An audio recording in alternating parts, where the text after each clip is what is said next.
ప్రేక్షకులకు నమస్కారం అండి. ఈ వచ్చే సంక్రాంతి చాలా ఇంపార్టెంట్ సంక్రాంతి నాకు. ఎందుకంటే సార్ నేను మాట్లాడినా కొంతసేపు రెడ్ షర్ట్ పర్లేదా? మీ కైండ్ పర్మిషన్తో ఫ్రంట్ రోల్ ఉన్నారు కాబట్టి చెప్తున్నా. ఈ వచ్చే సంక్రాంతి నాకు చాలా ఇంపార్టెంట్ సంక్రాంతి అండి.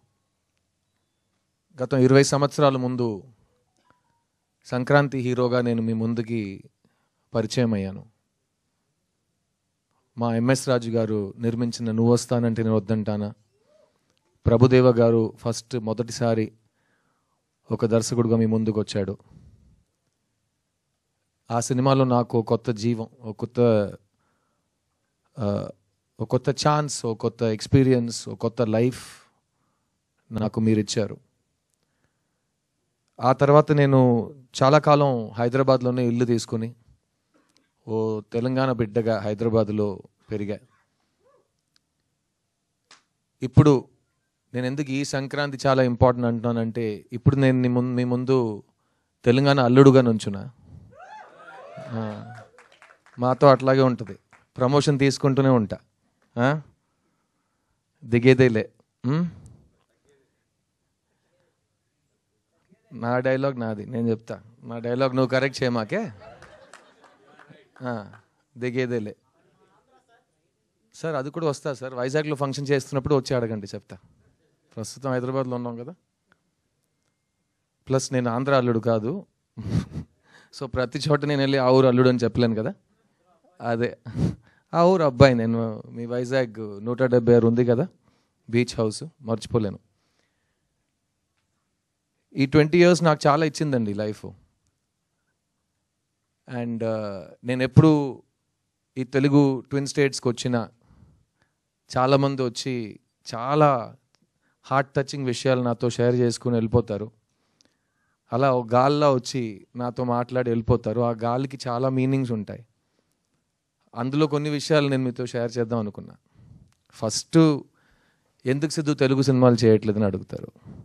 దానికి కూడా నా ఆన్సర్ ఇప్పుడు చాలా రెడీమేడ్ ఆన్సర్ ఉంది. నేను ఒంటరిగా ఏం చేయగలనండి.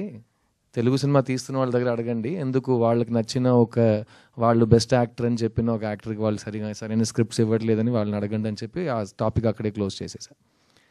సెకండ్ క్వశ్చన్ ఇంకా ఎక్కువ మంది అడిగారు, ఎందుకండి లవ్ స్టోరీస్ తీయట్లేదని.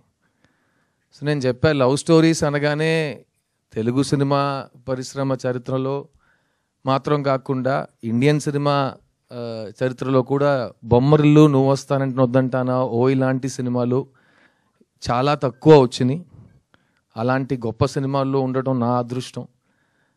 లవ్ స్టోరీ తీస్తున్నావు అని చెప్పడం చాలా ఈజీ, కానీ ఆ వరుసలో మంచి లవ్ స్టోరీ తీయటం చాలా చాలా కష్టం. సో భయం వస్తుంది, అలాంటి ఒక స్టాండర్డ్ని మనం టచ్ చేయగలం అని.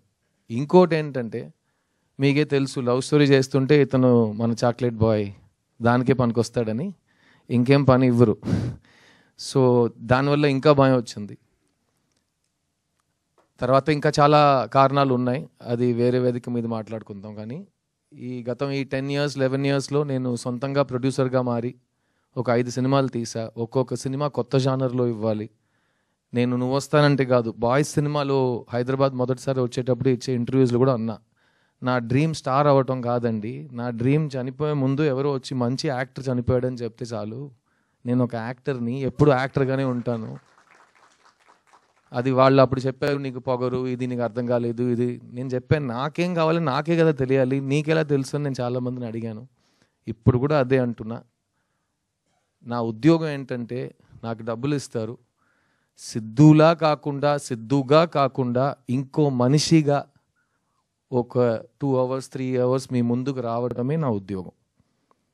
సో నేను అదే వెతుకుతూ ఉంటాను. ఒక్కొక్క సినిమాకి కొత్తగా ఒక మనిషిగా మనం అతను ఒంట్లో ప్రవర్తించి మనం ఒక కొత్త క్యారెక్టర్ని క్రియేట్ చేయలేమా అనే ఒక ఛాలెంజ్ని ప్రతి సినిమా నేను ఈ 20 yearsలో ఒక ఛాలెంజ్గా నాకు తీసుకున్నాను. ఆ వరుసగా వస్తున్నప్పుడు మీ ముందు ఈ ప్రీవియస్ 5 films కూడా నా సినిమాలు అన్నీ డబ్ అయి వస్తున్నాయి ఇక్కడ తెలుగులో. అప్పుడు కూడా street love story, pure love story ఎందుకు చేయట్లేదంటే, నేను 10 years నుంచి మీ దగ్గర లవ్ స్టోరీ ఉందంటే నా ఇంటికి రావద్దు ప్లీజ్. నేను విన్నను.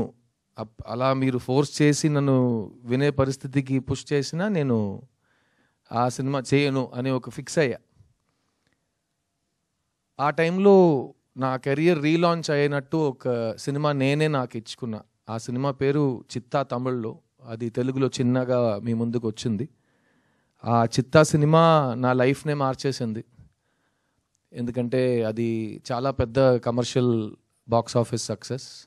అలాంటి సినిమా వచ్చి థియేటర్లో జనాలు చూస్తారని ఎవరు నమ్మట్లేదు, కానీ జనాలు వచ్చారు. అలాంటి సినిమా ఎవరు తీయరు అనుకున్నారు, మేము తీసినాం. అలాంటి సినిమా ఈ ఒకటి అవార్డ్స్ వస్తాయి, కలెక్షన్ రాదు, లేకపోతే కలెక్షన్ వస్తుంది అవార్డ్స్ రాదు అన్నారు. కలెక్షన్స్ వచ్చినాయి, అన్ని అవార్డులు వచ్చినాయి. ఫిల్మ్ఫేర్లో 7 అవార్డులు కొట్టినాం. బెస్ట్ ఫిలిం, బెస్ట్ యాక్టర్ అన్నీ తీసుకున్నాం. అక్కడ ప్రెస్టీజియస్ విగడన్ అవార్డ్స్లో బెస్ట్ ఫిలిం, బెస్ట్ యాక్టర్ మాకే వచ్చింది. ఆ సినిమా నాకు ఇచ్చింది నేను లైఫ్ లాంగ్ మర్చిపోలేను. కానీ ఆ సినిమాని బయట తీసుకురావడానికి నేను పడిన కష్టాలు, ఆ మెంటల్ స్ట్రెస్, అది కూడా నేను లైఫ్ టైంలో మర్చిపోలేను. సో ఆ సినిమా విజయం సాధించిన తర్వాత ఇప్పుడు ఇది సెట్ అయింది, ఈ ట్రెండ్లోనే వెళ్దామని నాకు అలవాటు లేదు. కాబట్టి మళ్ళీ ఏదో కొత్తగా ట్రై చేద్దామని ఒక ఐడియా వచ్చింది.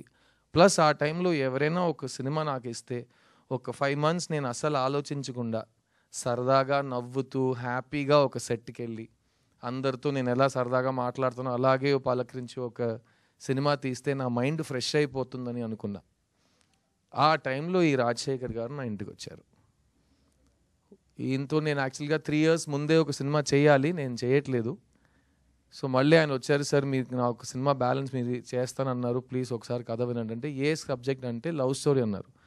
బాబు నేను లవ్ స్టోరీస్ వినను, నాకు బోర్ కొడుతుంది, నేను చెయ్యను, మళ్ళీ ఇదే గొడవ వస్తుంది. లేదు మీరు వినండి, మీకు నచ్చకపోతే నేను మళ్ళీ మీ దగ్గర లవ్ స్టోరీ తీసుకుని రానని చెప్పారు. సరే ఓకే మీ ఇష్టం అని చెప్పి వినటం మొదలెట్టా. ఫస్ట్ లైన్ ఒకటి చెప్పారు, ఈ ప్రపంచంలో మీకు నచ్చని ఒక అమ్మాయి దగ్గరికి వెళ్ళి మీరు లవ్ చెప్తారు సార్ అని. అదేంటి నచ్చని అమ్మాయికి ఎందుకు లవ్ చెప్తానంటే, అదే సార్ నా లైను అన్నారు. సరే ఓకే ఫస్ట్ స్టేజ్ బాగానే ఉంది, కథ చెప్పాను. సో కథ చెప్పాడు. నాకు కథ చాలా నచ్చింది.